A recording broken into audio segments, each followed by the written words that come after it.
السلام عليكم ورحمة الله وبركاته. أجمل تحية من مطبخ نانا السعدي ليكم. النهاردة معانا أكلة جميلة جدا، معانا الحمام المحشي بالرز. أنا هحشي النهاردة بالرز. شايفين شكله جميل ازاي، اللون بتاعه ده اللون الذهبي واللمعة اللي فيه.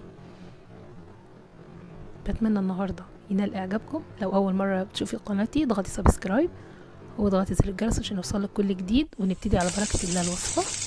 عندي هنا معلقة زبدة على معلقة سمنة، هنزل فيهم بصلة كبيرة متقطعة، يعني أنا مخرطاها بالسكينة مش بالمبشرة.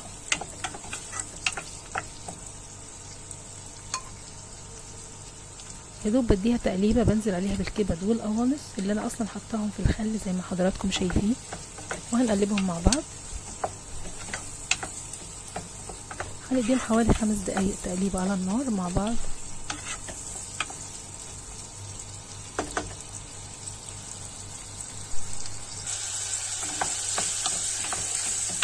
ركزي في الخطوات، الاكله النهارده بالعيار التقيل وجميله جدا. النتيجه ان شاء الله هتبقى هايله ويا رب ترضيكم وتعجبكم. بصي انا سايبه قدامك اهو القوانص والكبد مع البصل مع معلقه الزبده والسمنه. هنزل عليها بمعلقه ملح، طبعا معلقه الملح مش من البدايه، يعني انا نزلت عليها بعد شويه. فلفل اسود، اقلبهم مع بعض. اكلتي النهارده مش تحتاج بهارات كتير، يعني هي النهارده الاكله بتتكلم عن نفسها، مش بتحتاج بهارات كتير ولا اي حاجه. هو يا دوب الملح والفلفل الاسود، حابه تضيفي حبهان مطحون ماشي، مش حابه خلاص هو ملح وفلفل اسود وبس.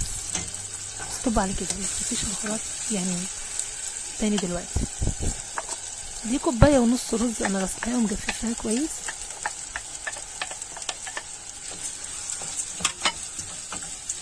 طبعا احنا كده فاهمين ان ده الرز اللي هنحشي بيه الحمام، بيكون بالكبد والقوانص.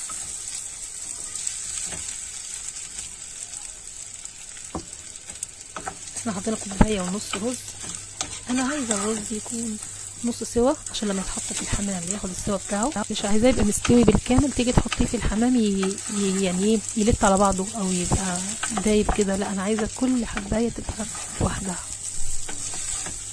فانا هقلب شويه الرز معاهم لحد ما يتشمع كويس من كل ناحيه.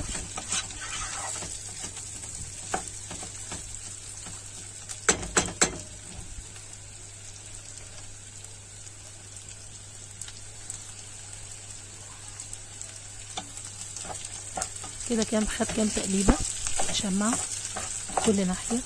انا مش عايزاه يعني ياخد الذهبي ولا كده، لا بس هو مجرد ما يتشمع بالسمنه. هنبتدي ننزل عليه بالميه.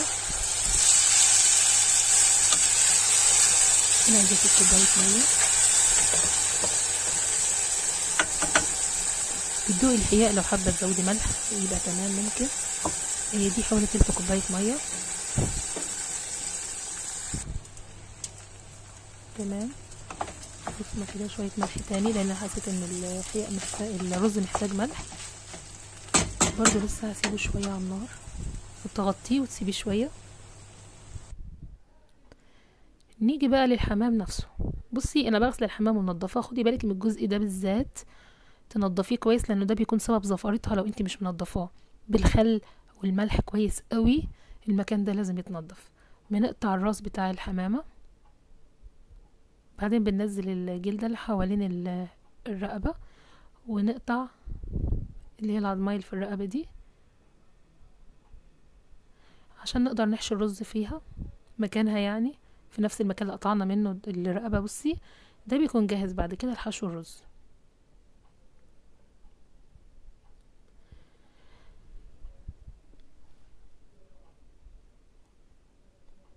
الحمام سهل جدا يا جماعه والله. اي وصفه في المطبخ طالما واقفه في مطبخك منظمه ادواتك عارفه ايه اللي هتعمليه ما بيبقاش صعب ابدا. يعني بصي الحمام انا تقريبا الوقت كل اللي وقفته في المطبخ هو اللي انا مصوره لكم، ما عدا وقت التسويه اللي بسيبه للحاجه بس عشان ما نشغلش الكاميرا على الفاضي.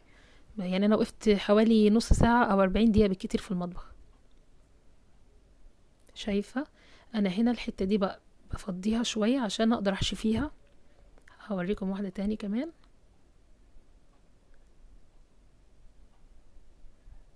هنعمل زي التانية برضو، هنشيل العضماية بتاعة الزور.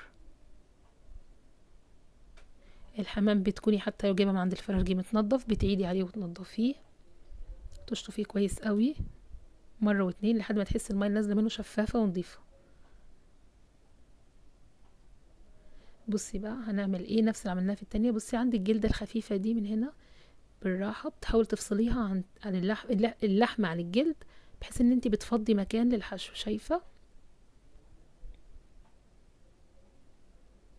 هنا احنا عملناهم كلهم، قطعنا الرقبة وفضي يعني وزعنا الجلد على اللحم في الجزء اللي من تحت كده. هنحط فيها بقى يعني كل واحدة على قد حجمها. دي مثلا هتاخد رز، خدت معلقة 2، مش هتمليهم قوي عشان ما يفرقعوش منك كده. خدت 3 وانا عاملة حسابي ان هي مش مليانة قوي، لان الرز اوكي يعني اوريدي قصدي هيزيد، فما تخليهوش يعني يفرقع معاكي، فما تزوديش قوي. مش انت هتزودي رز عشان حجمها يزيد، لا بالعكس، ممكن تفرقع يبقى ضاع كل مجهودك. بصي بقى احنا بنقفلها ازاي، احنا مش هنخيط. تمام. بصي انت بتحط الرجل في الفتحه اللي انا قلت لكم نضفوها كويس، رجل واحده، وتجيبي الرجل التانية وتروحي مدخلها من تحتها. صعبه دي؟ ومش صعبه ابدا، سهله جدا. نيجي عند الرقبه فوق،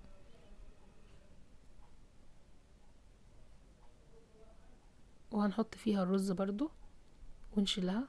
اوريكم واحده تانية كمان.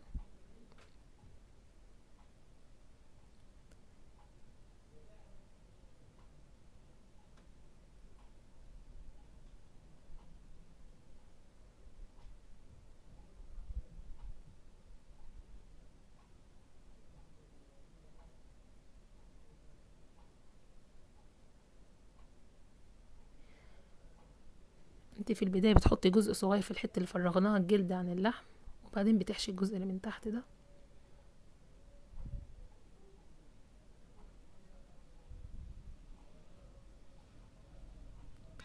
نحشي في الرقبه برضو مش كتير، معلقتين بالكتير عشان ما يفرقعش.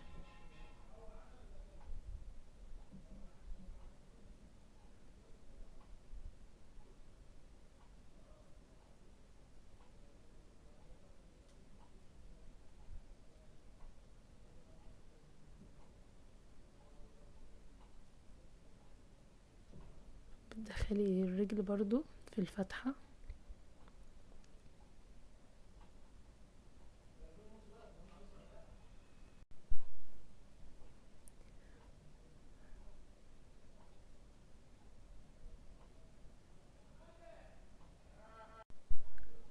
هنا دخلت الرجل برضو، هدخل الرجل التانية من تحتها.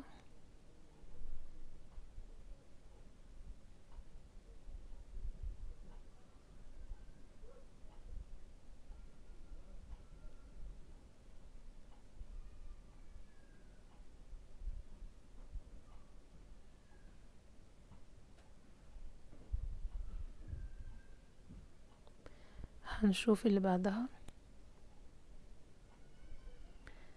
عملنا اللايك ولا نسينا؟ ما تنسوش اللايك والكومنت الجميل، قد ايه بيفرحوني من عيلتي الجميلة على اليوتيوب.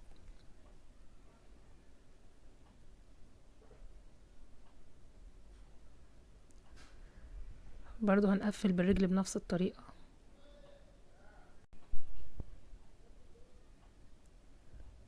تمام، قفلناها من تحت.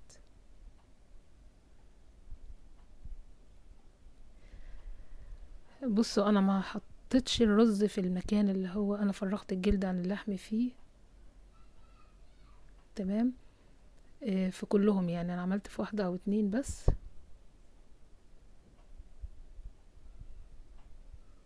فانت براحتك، لو انت عايز تحشي فيهم كلهم او عايز تحشي زي ما وريتك من تحت والجزء ده بس ممكن.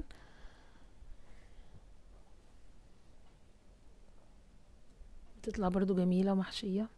بصي انت هنا هتحسي انها دبلانة بقى وهتحسي انها فاضية، لا الرز بيزيد، فما تخليش الرز يغرك ان هو اللي بص انا هنا بمسك من عند الرقبة وادخلها تحت الحنفية وشطفتها، وبعد كده هبتدي اجيب الجناح كده وكده كتفتها كده خلاص. نفس الطريقة نعملها فيهم كلهم. يعني بصي بمسك الرقبة من فوق عشان زي كده ما يجيش فيها الرز بتاعها ما يدخلش مية، واروح شطفها تحت الحنفية هروح جايباها بقى، مش شطفتهم كلهم، ببتدي اكتفهم بالطريقه دي. تمسكي الزور كده وترجعي الجناح وراها، يبقى كده احنا كتفناها.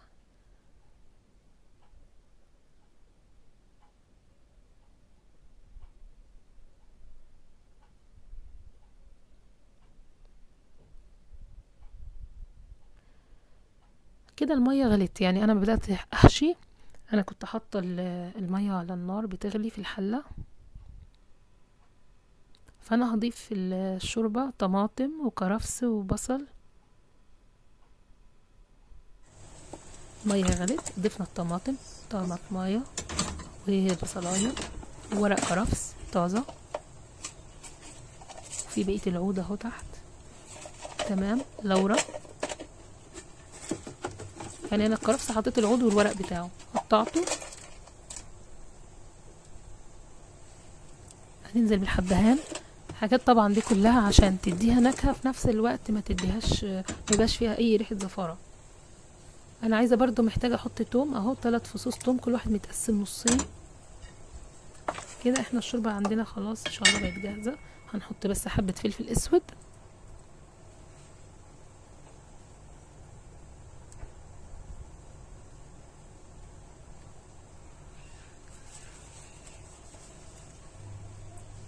بصي كأنك بتنيمي الحمامة، يعني بصي بتنزلي بيها برفقة خالص. اللحوم او الدواجن، انت مجرد ما بتنزلي مثلا بيها زي الممبار او الفراخ محشية او الحمام المحشي، هتنزلي بيه بيكش على طول، فما تخافيش مش هينزل منه، يعني ما وقعش اهو منه رز ولا اي حاجة، بيكش على طول. انا حتى هوريكي تجربة عملية دلوقتي.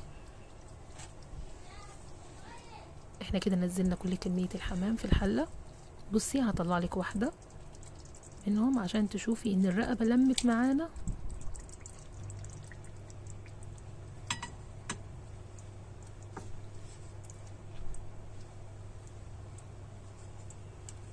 اهي، بصي الرقبة مجرد ما نزلنا في المية كشت ازاي، قفلت خالص على الرز، يعني لا هيقع منها رز ولا هيقع منها حاجة.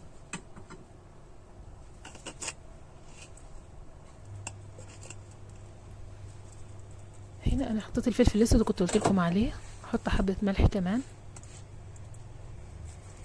كده الشوربة عندي اكتملت، ونغطي الحلة ونسيبها 30 دقيقة بالظبط، وبعدين نختبرها ممكن بالخلة، ممكن بالشوكة، ممكن بالسكينة.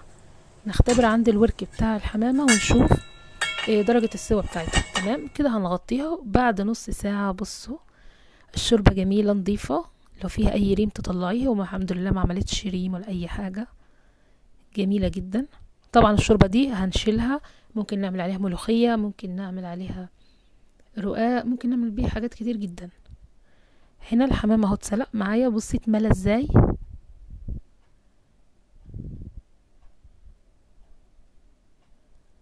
متكتف ونضيف وجميل وزي الفل. هنا الزيت طبعا قدح عندي في القلاية،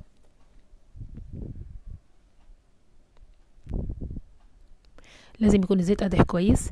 ممكن تحطيه تدهنيه سمنة او زيت وتحطيه في صاج في الفرن، ممكن تحطيه في زيت قلية، ممكن زيت القلية تضيفي عليه معلقة او 2 سمنة. انا الزيت اللي حطاه ده زيت وبس يا جماعة، مش حاطة سمنة خالص، انا حاطة زيت وبس، ولا دهنت صلصة ولا دهنت عليها حاجة.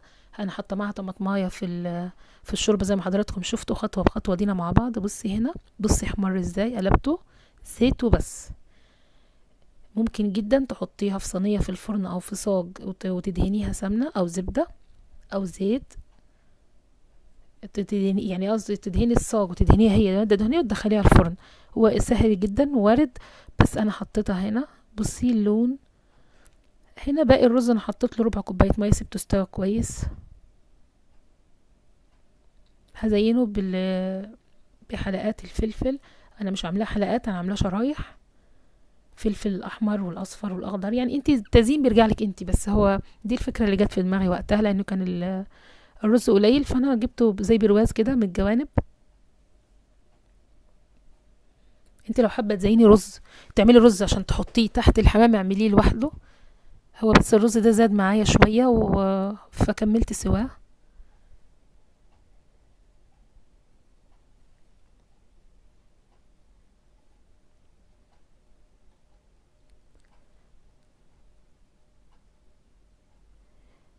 الطماطمايه يعني قطعتها بالسكينه كلها داير ما يدور كده، دورتها يعني شلت منها اللحم بتاعها وقطعت القشره كلها ورا بعض.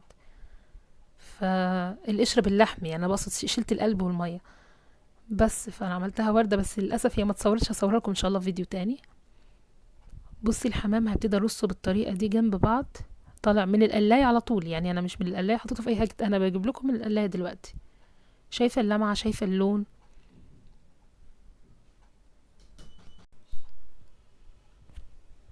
كده انا برصهم جنب بعض. طريقه التزيين زي ما بقولك كل مره بترجع لك انت، بترجع لذوقك، هي الفكره بتجيني كده وانا شغاله، فانا عملتها بالطريقه دي المره دي. المفروض الفيديو ده يا جماعه كان ينزل لكم من اول يوم رمضان احنا اتاخرنا قوي فيه عشان انا ما صورتوش بتاع رمضان، فاستنيت لما عملنا حمام تاني وبعد كده صورته لكم النهارده. كده الاخيره. بقيه الفلفل ده طبعا نوسع لها بس نرتبها معاهم شويه. تمام، هننسقهم يعني قدر المستطاع كده، وبعدين بشكل عشوائي بنرمي الفلفل عليهم من فوق. الالوان بتاعه الفلفل مع تنظيم الحمام بتدي شكل جميل جدا. ونحط الوردة الجميلة بتاعتنا اللي عملتها من الطماطمايه. وكده يبقى الوصفة بتاعتنا النهاردة خلصت بألف هنا وشفا. الحمام لو عايزة ترش عليه ملح فلفل اسود اول ما يخرج ماشي، لو في حد بيتعب من الملح عشان الضغط ممكن تديله ده وترشي انت براحتك على اللي هتاخديه. بألف هنا وشفا. متنسوش اللايك لو عجبكم الفيديو والكومنت الجميل. لو اول مرة تشوفيني اضغطي سبسكرايب وزر الجرس عشان يوصلك كل جديد. والسلام عليكم ورحمة الله وبركاته.